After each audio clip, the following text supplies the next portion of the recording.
Salut Bouchon, toi tu fais dodo. Toi tu fais dodo. Ouais. Allez bébé. Salut copain. Salut Bouchon. Ça c'est Jazz. Elle va rester chez nous. C'est la seule femelle. Donc dans le labyrinthe, on a essayé de créer des environnements que le chiot et le chien plus tard va retrouver dans sa vie. Donc des escaliers, des grilles qu'on pourrait avoir en ville ou une marche en montagne, on va traverser un pont qui sera grillagé. On aura des banderoles, des petites chaînes, des bouteilles de pète ou des canettes qui sont suspendues, qui font du bruit, qui bougent peut-être avec le vent, donc ça peut être des choses impressionnantes. Et puis on a aussi un petit tunnel comme on aurait dans un club d'éducation canine. On a des poteaux aussi assez serrés les uns les autres, ce qui fait que le chiot va devoir un peu se sentir coincé, ce qui peut être aussi une situation assez stressante pour le chien, avoir l'impression de perdre sa liberté. Donc là, s'il prend l'habitude d'y passer en ayant en plus des friandises, il prend du plaisir. Et au sol, on a différentes structures, des choses avec des lignes, avec des petits points, avec des trous, pour qu'il marche sur d'autres surfaces que juste toujours de l'herbe ou du goudron dur.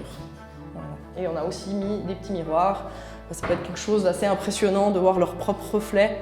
Ils n'arrivent pas à rentrer en communication avec ce chien qui voit face à eux, qui donne les mêmes signaux qu'eux. Donc souvent, c'est le premier miroir. Il peut vraiment se poser de sérieuses questions et avoir peur de son reflet.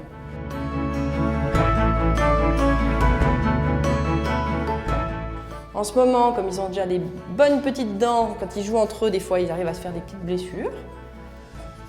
Regardez dans les oreilles, il y a certains chiens qui ne supportent pas ça, alors c'est important de les habituer.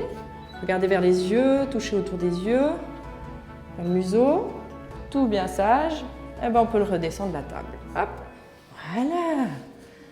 Donc les chiots ont le lait de la mère jusqu'à 2 semaines et demie, 3 semaines, selon la taille de la portée, bien sûr.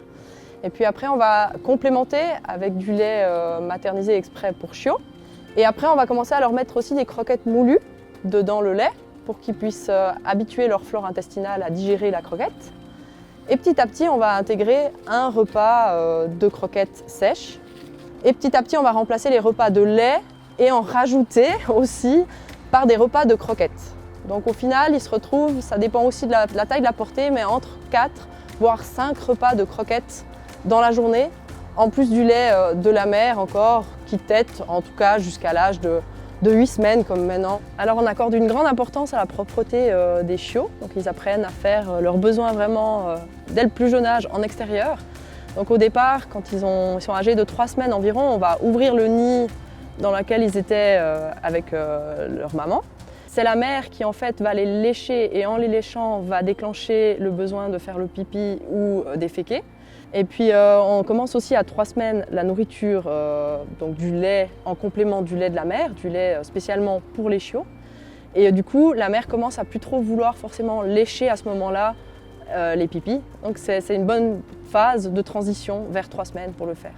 Et dès qu'ils sont un petit peu plus avancés en âge, on va pouvoir leur donner un accès à un parc. Et on va faire la même chose, mais on les appelle au parc pour qu'ils viennent vraiment faire les besoins dans l'herbe ou dans le gravier. Voilà, bonjour maman. Il est bien les bébés. Oh, bravo les copains, on fait les pipis.